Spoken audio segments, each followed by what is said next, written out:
couple of summers ago, I was away for a couple of days on vacation. I was up in the Adirondacks. I was up in Lake George, and I was away with a priest friend of mine. We went out to dinner one night, and we went to this restaurant, and it was pretty crowded, and we're getting something to eat, and this family comes in. I think there was 3 kids.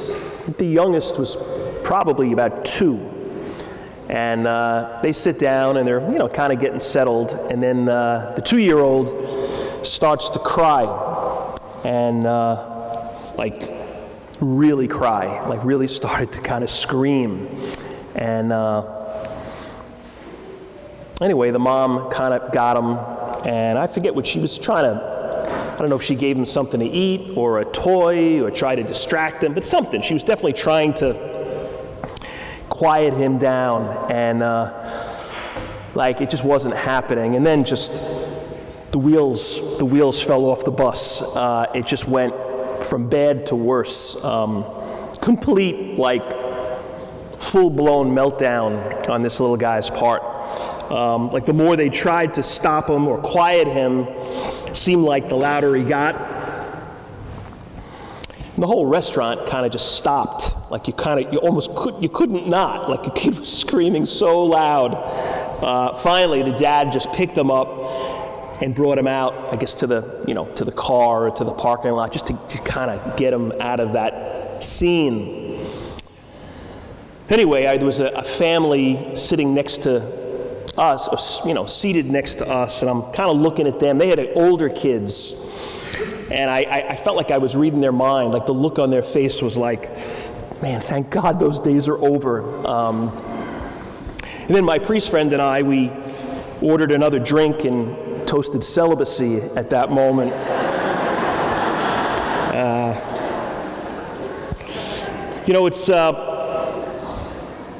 It's so hard to change people, isn't it? Really change somebody's behavior. We think we can. We like to think we can. We try. But I don't know if we really can. We can influence, you hope, right? And maybe inspire. But if somebody doesn't want to change, is there anything you really can do to make them change their mind or their attitude or their behavior? Listen to this. I think this is, listen to it. This must have been written by somebody who was a little bit older, maybe had some more life experience. He says this: the older I get, the more I realize that there's a huge difference between speaking effectively, maybe even brilliantly, and actually changing anybody's life. It's one thing to impress a person, inspire them, move their heart, or reveal the depth of some truth. But it's something else, something much more difficult, to move someone in such a way that they actually change, giving up the habits or the attitudes or the addictions that stand between them and freedom. Sounds like it must have been somebody who maybe for a lot of years tried to change people and realized at a certain point, if they're not having it, they're not having it. No matter what you say and no matter what you do.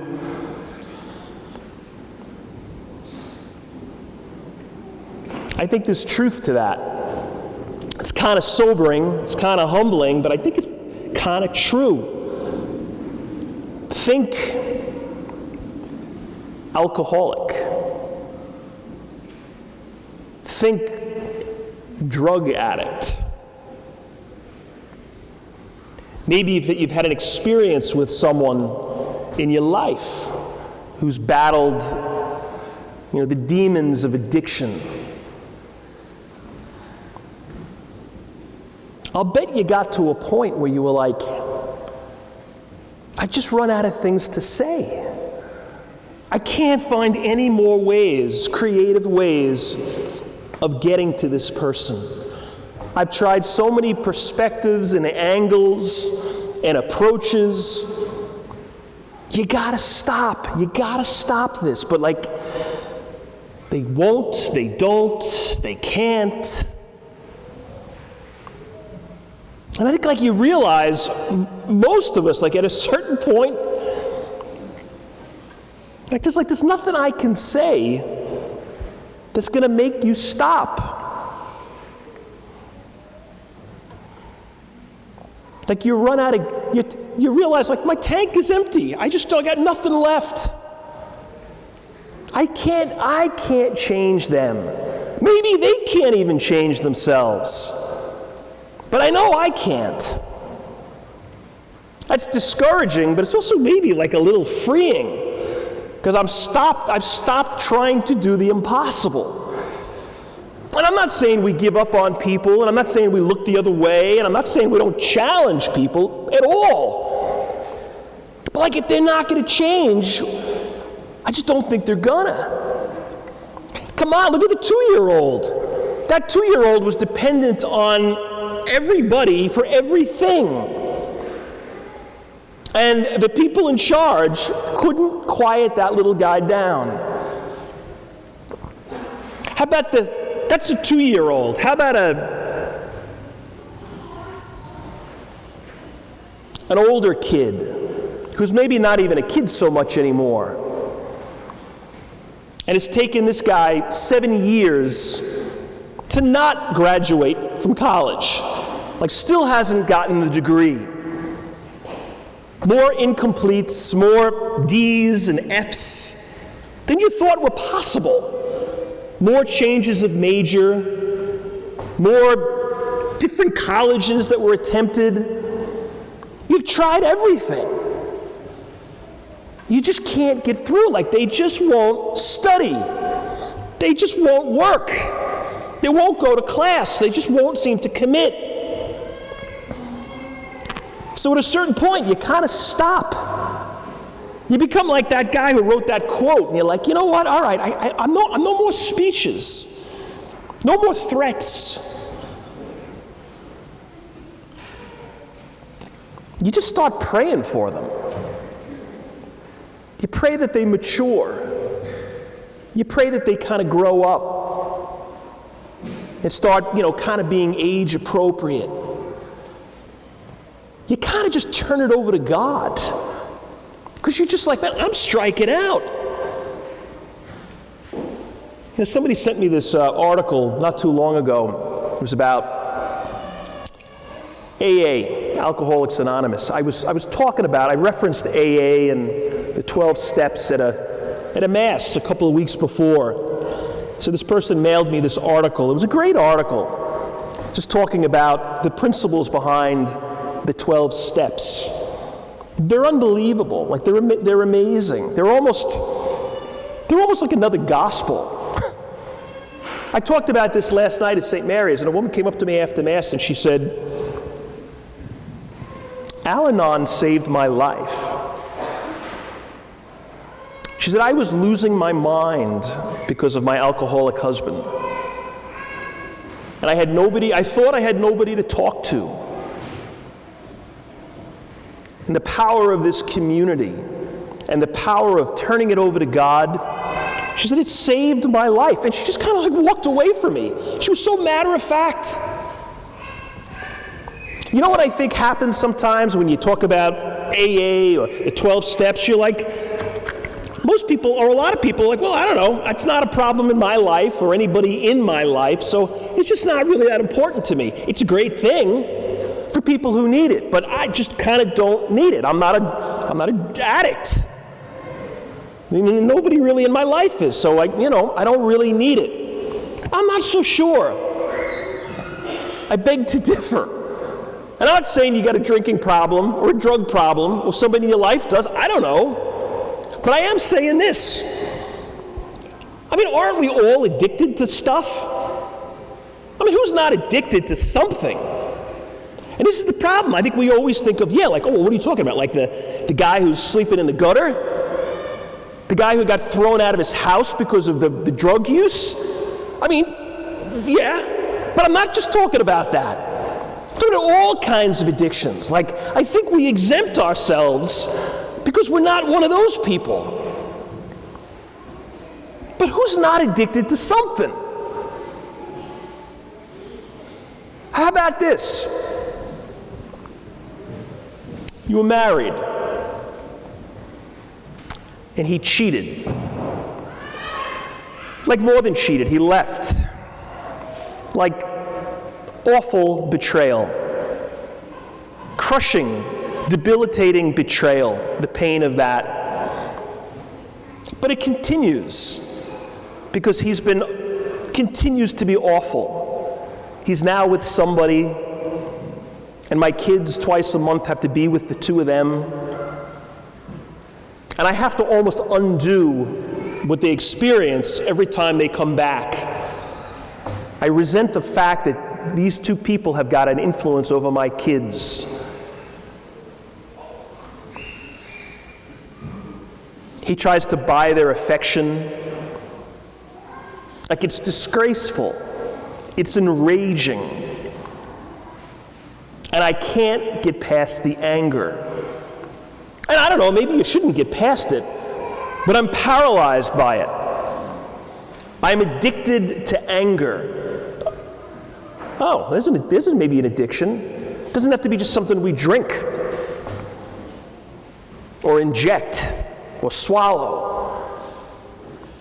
Man, I'm kind of sometimes a really bitter person, really angry, and for incredibly good reason, angry. But it's made me like somebody that I don't even recognize anymore. I'm addicted to the anger. How about this? You've been married for a lot of years, and your husband is clearly like slipping cognitively. Something's up. Everybody knows it, but nobody's really addressing it. The kids see it because they're not around that often, so then they're like alarmed, but nobody's doing anything. And you're the spouse. And slowly, like, you feel like you're losing your husband or your wife. And you're also losing patience. You can't believe some of the things you find yourself saying in frustration. And you feel terrible about it. It's like I've become addicted to impatience. Or maybe it's sort of on the other end. Like I'm working, I'm married, I got a couple of kids. The job I got is tough and it's a lot. I come home, I'm shot. The kids, I got to deal with homework and dinner and everything at home. And it's just like, it's getting to be just too much. And I'm screaming all the time. Like I'm screaming at them way more than I should. Come on, we all scream sometimes, like that's life, but this is like too much, too often. And I feel bad about it. They're looking at me like, what's wrong? They don't understand it because it's not warranted. I'm just overwhelmed. I'm addicted to impatience. It's controlling my life. Well, maybe, how about this? Speaking of control, you're a control person. You're like just kind of a control freak. And you know it. Everybody knows it. People kind of joke about it. You're a very good person, but you got to call the shots. You kind of always have. And in some aspects, it's been good for you. Maybe you're successful at work because of it. You're a leader in a lot of ways because of it, but you're also a control nut. It kind of has to be your way. The person I married was sort of okay with that, so I've sort of continued to call the shots. My kids don't really know any better, so they've adjusted to it over the years. But now I have a daughter-in-law. And I'm realizing, like, I can't really call the shots anymore. In fact, it blew up the other day because there was conversation about what we're doing for Christmas. And my son is talking about not being at our house on Christmas Eve. We've done that forever. But he also just married somebody who came from a family, and they had Christmas Eve traditions. So he's trying to juggle both worlds. And I'm just not having it. I'm just not accepting it. And I'm being terrible because of it. I'm addicted to control. And then something happens. Hopefully. Something happens to us after maybe a lot of years of various addictions, like a light bulb goes off. God shows up. It's not a light bulb, it's God. Grace happens. And I realize, you know what, I can't do this myself. I can't keep being this way. I can't manage my life. I'm upsetting too many people. I need help. I need God. Because I don't think I can do this myself. It's like, I don't think I can stop the 2-year-old from crying myself. I don't think I got the ability to do it in the moment. I mean, look at these 12 steps, even just a couple of them. The first one says basically, I can't do it. I can't manage my life, or at least important parts of my life. I've kind of lost control. All right, there's a great acknowledgement. And then the second one is, first one is, I can't do it. Second one is, but I know somebody who can help me learn to do it. It's God. Like, I need God to pick up the pieces. Another step is, because of that, I got to pray. I just got to become a stronger, more consistent person of prayer. That's going to help. A relationship with God is kind of maybe going to be the difference. And I also need to heal the hurts that I've created because of my addictions, whatever they are. I know I've messed things up. I've hurt people, and I gotta try and make that right. I need to turn this mess over to God, and I gotta spread the word. How is that stuff not of God? You know, we heard tonight from John the Baptist, or heard about John the Baptist. He's a big guy in Advent. He's sort of like a drill sergeant. He's like the wake-up call. He's like an alarm clock saying, hey, wake up. Look at your out-of-control life, or at least parts of your life that totally could be better than they are. Like, wake up. The word he uses is repent. Take stock. And they use all these kind of poetic images, like he straightens the road that's all windy and hilly and potholes. He fills the holes. He levels off where it's, there's hills. He straightens it out. What's he doing all that for? He's making a straight path for us to get to God. He's like the guy, at the airport, the guy on the tarmac where the plane lands, and you're looking out the window, and the guy's there with the flashlight, and he's pointing the pilot, go this way. That's John the Baptist. He's saying, it's this simple. If you want your life to be healthy, if you want to get more, healthy management of your life, you got to know who God is. Jesus is the answer. So all I'm doing, John, is I'm pointing you to him. So let me ask you this question. I'm going to presume something here. We all are addicted to something. So that means on some level we all kind of need this 12-step thing. And maybe it's not drink or drugs, although maybe it is. Doesn't really matter what it is. But for all of us, there's stuff that's not good, that's not right. Why do we have these 4 weeks of Lent? Why do we do this candle lighting thing? It's like 4 weeks to try to wake up. 4 weeks to focus and look at what's not great in my life, and which I don't think I can fix myself, which I realize I need God, I need to invite Christ in. And you can't make the 2-year-old stop crying. And you can't make the 22-year-old study if they're just not gonna. You can't make somebody become sober or less angry or more patient. or less controlling. We try, but at a certain point, we're like, they're not going to do it until they decide to do it. We can't do those things, but God can. God does. Hey, we got a bunch of parents here tonight of first and second graders. I said it at the beginning. Hey, parents, on some level, in an unspoken level, you guys are saying, yeah, like, I want my kid to know who Jesus is.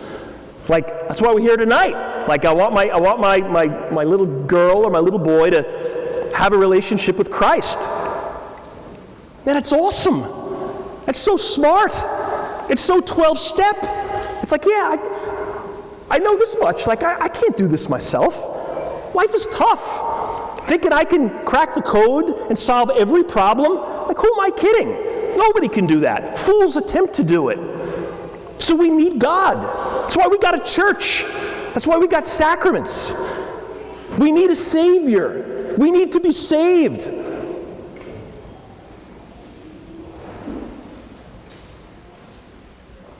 So this Advent, just get to God.